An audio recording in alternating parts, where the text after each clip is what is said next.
praise you for being here. Thank you so much. Tov. And thank you, each and every one of you, for coming here today. That was received by the people in Israel from all over the world. Coming here, meeting you, that hug crossed over thousands of kilometers and got all the way to Israel. And I'm here to say thank you. It's Elie Wiesel that said that he who hears a witness becomes a witness. Never in my life did I think that I'm gonna stand up and tell my story.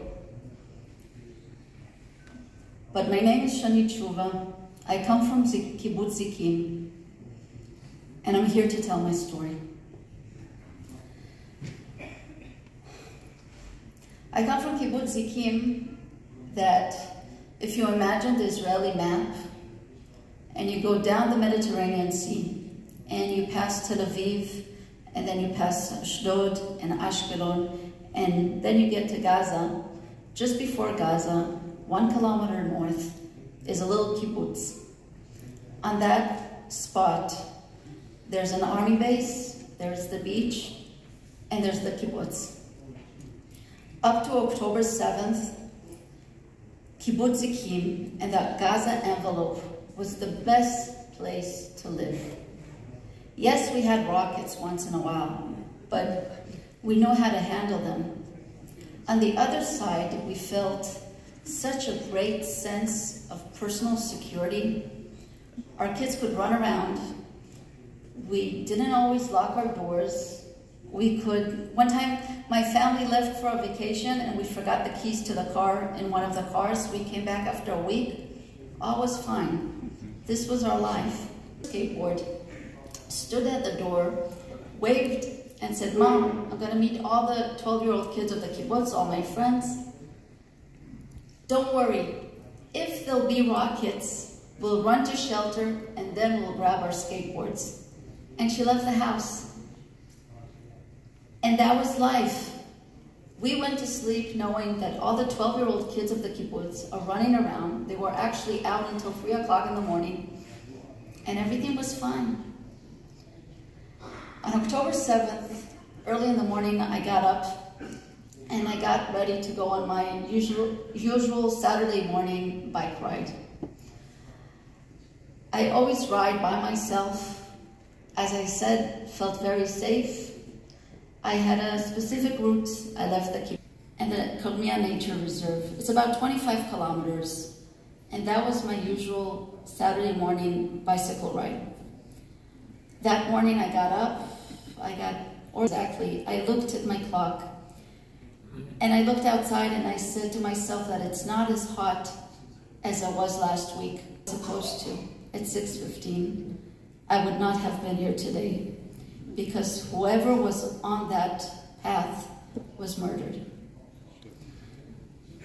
That was my miracle, my first miracle.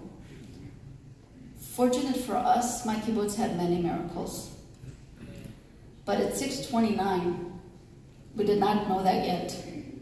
Because at 6:29, the doors to hell were opened, and thousands of rockets started flying overhead. A lot of pieces of this puzzle and of this story we found out only later on. In the first hour of the attack, over 2,000 rockets were shot at the Gaza envelope. Grabbed our 2 kids, ran down to the safe room, and thousands of rockets just flew overhead. The city of Ashkelon, and protects us, ran out of ammunition. And at that point, rockets started falling all over the kibbutz, around the kibbutz. We could hear it hitting things. In my street, one rocket hit 10 centimeters, which is about this much, from 2 barbecue gas balloons. Fortunate for us, those balloons did not explode and the rocket did not explode. That was miracle number 2. The other rocket that hit my street hit my neighbor's car. that did explode. We heard that something was hit. Both my husband and I are medics. He was the one that ran out to see if anybody was injured. And only a car was on fire. They put that out, and then someone from the emergency response team came up to him and asked him to bring his car and to come to the center of the kibbutz to help evacuate wounded people. At that point, we did not know what's going on, because with the rockets, there was also a cyber attack on the northern part of the Gaza envelope. Imagine if you lose your phone for an hour. Imagine you wake up in the morning and your phone doesn't work. How lost you feel. 1 hour without a phone. Now imagine not having your phone under a rocket attack. And a lot of our security announcements inside the kibbutz, we pass through WhatsApp and we pass on our phones. And there's an entire community, most of which does not have electricity, without cell phone, without communications, and we have thousands of rockets flying overhead. Maybe a bit after, we started hearing different noises of ammunition go off. Later on did we find out these are grenades and RPGs that are exploding. The biggest miracle of Kibbutz Zikim is that a Navy observer called on the Army radio the head of security of Zikim and told that hundreds of terrorists in the ocean heading towards you. Some of them we were able to stop, but a lot of them passed us. They're heading towards the base, they're heading towards the beach, and they're heading towards your kibbutz. That announcement that the head of security got gave us a few minutes, and he sent the emergency response team, a bunch of guys from the age of 25 to 70 that train 2 days a year. They were spread out on the fences of the kibbutz. So when the first car of terrorists came up to the fence, there was someone already there, and a fight started. They were not able to blow up the fence and to come into the kibbutz. And for that specific phone call, and for that, we were all saved, because had they gone in, our story would have ended like Be'eri and Kfar Aza. But we did not know what's going on in the past. They used to grab their kids, put them in the car, and drive out of the kibbutz, so the kids don't experience the rockets for long. But now there's a different situation. There are terrorists all around the kibbutz, and you have to let the people know that they're not allowed to leave the kibbutz. How do you do that if no one has cell reception, and most of the kibbutz does not have electricity? So my husband and someone else from the kibbutz ran from door to door through the entire kibbutz, knocked on people's door, and told them that they're not allowed to leave the kibbutz. That saved a lot of people that otherwise would have left the kibbutz, running unarmed, unguarded, under fire, telling this to people. Throughout the day, I was in the safe room with my kids. We were hearing everything go off. At a certain point, for a few minutes, we got our cell reception back. We were running back and forth between the neighbors to check that everybody's okay. In front of me lives a good friend. She's a single mom of a 7-year-old kid. Her daughter went to her grandparents' house for a weekend, for a fun weekend with the grandparents. They live in Nir Oz. When she called her mother to see if they were okay, the mom said that she and her daughter are hiding in the safe room. The father left, no one knows where he is.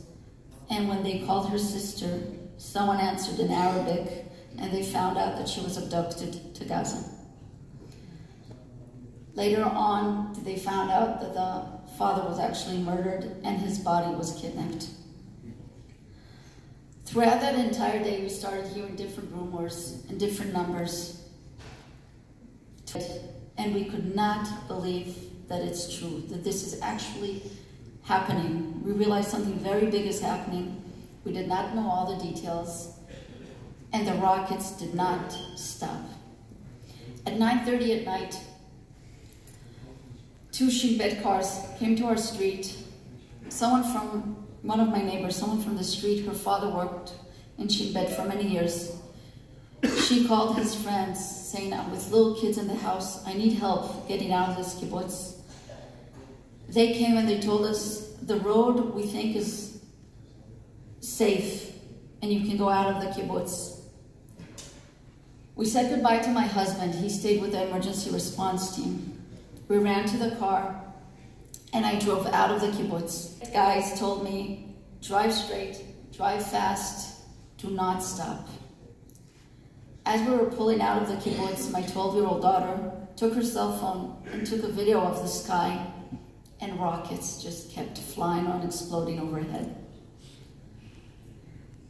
I went to the Jerusalem mountains where my family lives. Usually the ride takes me about an hour and 10 minutes.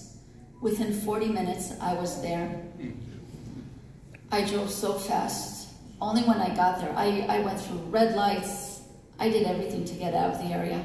And only when I got there, and I remember leaving the steering wheel, realizing, first of all, how lucky I am. Second of all, how frightened I am. What happened next is that our kibbutz got a message that we can evacuate and go either to a hotel in the Jerusalem mountains or to a hotel next to Hadera, because there wasn't enough room. The hotel started to be filled into 2. And once it was split, we couldn't bring it back together. We were evacuated for 6 months before we got an announcement that we can go back home, that Zikim is a place that you can live in. Me and my family went back to Zikim on April 7th, exactly 6 months after we left. Today I cannot say that it's a safe place. This morning I was here in the Netherlands and my phone rang with an alarm saying that there are rockets on Zikim. We still have rockets. We still have to deal with the fact that only 40% of the community came back. We are split, we're torn, and we're spread out the entire country. We have a lot of mending to do. It will take a long time until the community comes back together. The ones that decide to come back, because 30% of the community said that they're not coming back anymore. For me, my next door neighbor, this is the woman I thought that we're gonna grow old together. She said she's never coming back.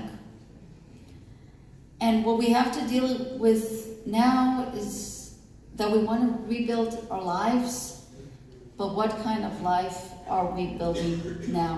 What would be the new life that we're gonna build? I don't have an answer to that question.